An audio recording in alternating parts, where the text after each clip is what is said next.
رسول کا فیصلہ ہو گیا تو ہمارے لیے چوائس کا کوئی سوال ہی نہیں ہوتا. لہٰذا حضرت سفیان ثوری کہتے ہیں کہ اگر تم اس بات کی استطاعت رکھتے ہو کہ سر کھجانا ہو، ان استطاعت اللہ تحک برأسک الا بالاثر ففعل، کہ پورا ہر کام قرآن و حدیث کی روشنی میں کرو، یہاں تک کہ اگر سر کھجانے کا عمل بھی تم قرآن حدیث کے ذریعے سے کر سکتے ہو اس کی روشنی میں، تو یہی کام کرو. ہر معاملے میں اللہ اور اس کے رسول کا فیصلہ سنیے، دیکھیے. ہاں یہ اس طرح کے اقوال. امام بخاری کہتے ہیں کہ ائمہ کرام نبی صلی اللہ علیہ وسلم کے بعد امانت دار اہل علم سے مشورہ کرتے تھے مباح کاموں میں، تاکہ لوگوں کے لیے سہل ترین راستہ ڈھونڈے. جو حکومت والے ہوتے تھے علماء سے، قابل اعتماد علماء سے مشورہ کرتے تھے کہ کون سا راستہ اختیار کیا جائے. علماء سے مشورہ حکومت والے لیتے تھے، ذمہ داران سنیں. اور پھر اس کے بعد اگر مشورے کرنے کی بات ہوتی مباح کاموں میں تو مشورہ کرتے، لیکن اگر قرآن و حدیث واضح ہو جاتی، صحیح بخاری میں امام بخاری کہتے ہیں، لیکن اگر قرآن اور حدیث واضح ہو جاتی تو پھر اسے آگے نہیں جاتے تھے، وہ چاہے دنیا کا کوئی بھی انسان ہو. قرآن حدیث کی مخالفت صحابہ کرام برداشت نہیں کرتے تھے. اس کی کچھ دلیلیں میں دینا چاہتا تھا لیکن وقت اجازت نہیں دیتا. ایک امام احمد بن حنبل رحمہ اللہ نے حج تمتع کے جواز کا فتویٰ دیا تو ایک شخص نے، سلمہ بن شبیب نے کہا کہ آپ نے خراسانیوں کو تمتع کا فتویٰ دے کر رافضیوں کے دل کو قوت بخشی ہے. تو امام احمد بن حنبل نے کہا کہ میں تجھے پہلے احمق لوگ کہتے تھے تو میں تیرا دفاع کرتا تھا، لیکن آج پتہ چلا کہ تو واقعی بے وقوف ہے. تو جس چیز سے منع کر رہا ہے حج تمتع کے جائز ہونے کے سلسلے میں میرے پاس 11 حدیثیں ہیں، تیری اس بات کی وجہ سے کیا میں ان حدیثوں کو چھوڑ دوں؟ امام مالک کہتے ہیں کہ جو اللہ کے رسول صلی اللہ علیہ وسلم کے زمانے میں دین تھا صحابہ کے پاس، وہ آج بھی دین ہے. جو اس وقت دین نہیں تھا وہ آج بھی دین نہیں ہے. مطلب دیکھیے امام مالک کہہ رہے ہیں خالص دین وہی ہے جو صحابہ میں تھا. کیوں؟ امام مالک نے اپنی بات کی دلیل دی کہ اللہ تعالیٰ نے کہا کہ جو شخص نیا کام کرتا ہے، بدعت اختیار کرتا ہے اور سمجھتا ہے کہ اچھا ہے، تو وہ الزام لگا رہا ہے محمد رسول اللہ صلی اللہ علیہ وسلم پر کہ آپ نے دین کو پہنچانے میں خیانت کی.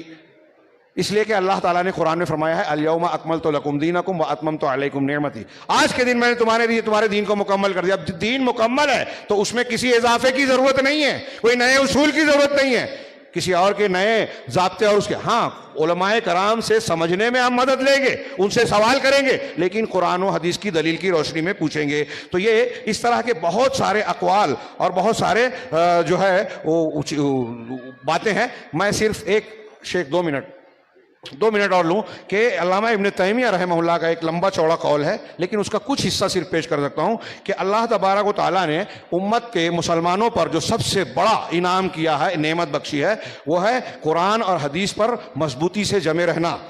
چنانچہ صحابہ، تابعین، احسان کے ساتھ صحابہ کے طریقے پہ چلنے والے جتنے بھی ہیں، تابعین اصطلاحی ہو یا بات کے، صحابہ کرام اور تابعین، یہ جملہ غور سے سنیے، خالص اسلام یہی ہے کہ صحابہ اور تابعین اور ان کے احسان کے ساتھ پیروی کرنے والوں کا یہ متفق علیہ اصول ہے کہ کسی سے بھی اللہ یقبل من احد قط، کہ کسی سے بھی یہ بات قبول نہ کی جائے کہ وہ قرآن کا معارضہ کرے، قرآن کا رد کرے، قرآن و حدیث کی مخالفت کرے کسی رائے کے ذریعے، رائے سے، اور نہ ہی ذوق کے ذریعے، نہ ہی عقل کے ذریعے، نہ ہی قیاس کے ذریعے، اور نہ ہی اپنے جذبات اور وجدان کے ذریعے. اس میں سے ایک ایک کی تشریح اگر کریں تو جتنے باطل فرق ہیں، نئے نئے طریقے اسلام میں کو ملاوٹ والا بنانے والے، ان کا رد ہوتا ہے. ہمارے ہاں جو لوگ تقلید کرتے ہیں ہمارے بھائی ہیں، وہ اپنے امام کی رائے کو قرآن و حدیث کے مقابلے میں ترجیح دیتے ہیں، جبکہ صحابہ اور تابعین کا یہ متفق اصول ہے کہ قرآن حدیث آ گیا تو کسی کی رائے نہیں مانیں گے.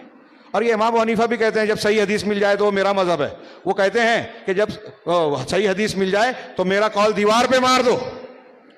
امام شافعی، امام مالک، امام احمد، سارے ائمہ یہی کہتے ہیں کہ قرآن حدیث کے بعد کسی کی بات دلیل نہیں ہے. امام ابن تیمیہ یہی کہہ رہے ہیں کہ یہ متفق علیہ اصول ہے صحابہ، تابعین اور ائمہ ہدیٰ کے نزدیک کہ قرآن اور حدیث کی بات آ جائے تو کسی کی رائے سے، کسی کی عقل سے، کسی کے خواب سے، کسی کے کشف سے، کسی کے وجدان سے، پیر صاحب نے یہ خواب دیکھا، ان کو یہ کشف ہوا، فلاں نے یہ کہا. یہ آج کل ہمارے یہاں یہی دین چلتا ہے، الٹے سیدھے واقعات فضائل میں بیان کیے جاتے ہیں، اللہ کی توحید کے بجائے شخصیات کی عظمتیں بیان کی جاتی ہے.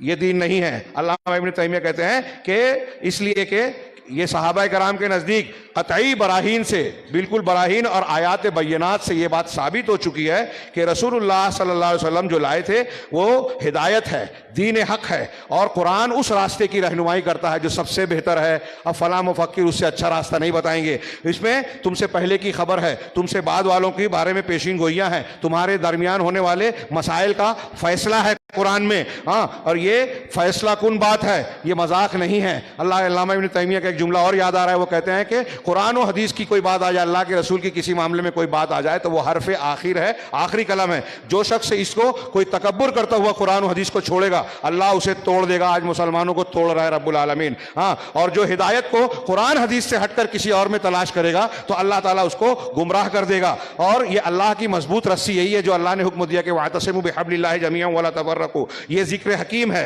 یہ کوئی شخص فَلَا يَسْتَطِيعُ أَن يَزِيغَهُ إِلَّا هَوَاهُ، تو کوئی شخص اگر گمراہ ہوتا ہے تو وہ اپنی خواہش پرستی کی وجہ سے، اور اس کے اور بھی کچھ تعریف کی، یہ بتایا کہ اگر دیکھا جائے تو ہدایت پوری کی پوری قرآن اور اس کی تشریح سنت میں ہے، اور اس کو جاننے ماننے کا طریقہ دنیا میں جتنے فرقے اور مذہب ہیں آج سب کہتے ہیں کہ ہم قرآن حدیث مانتے ہیں، لیکن اس کا پابندی ہے۔ قرآن نے یہ پابندی لگائی، وَمَن يُشَاقِقِ الرَّسُولَ مِن بَعْدِ مَا تَبَيَّنَ لَهُ الْهُدَىٰ وَيَتَّبِعْ غَيْرَ سَبِيلِ الْمُؤْمِنِينَ، مومنین کے راستہ، نبی کے راستے کے ساتھ صحابہ کا راستہ، مَا أَنَا عَلَيْهِ وَأَصْحَابِي، جس پر میں اور میرے صحابہ اللہ کے رسول نے فرمایا، تو صحابہ کا طریقے سے ہم قرآن کو سمجھے، جو عقیدہ ان کا تھا وہی عقیدہ اختیار کیجئے۔ جیسے انہوں نے نماز پڑھی، نماز اور عبادات کی، ویسے ہم عبادت کریں۔ جیسے انہوں نے معاملات کیے وہی طریقہ اختیار کریں۔ جیسے انہوں نے دین کو غلبہ عطا کیا ویسے ہی غلبہ دلانے کی کوشش کریں۔ اسی کی روشنی میں نے قرآن کی آیت پڑھی تھی، صرف اسے پیش کر کے بات کو ختم کرتا ہوں۔ سورہ روم کی آیت تشریح کا موقع نہیں، بڑی جامع اور شاندار آیتیں ہیں۔ اللہ نے فرمایا فَأَقِمْ وَجْهَكَ لِلدِّينِ حَنِيفًا،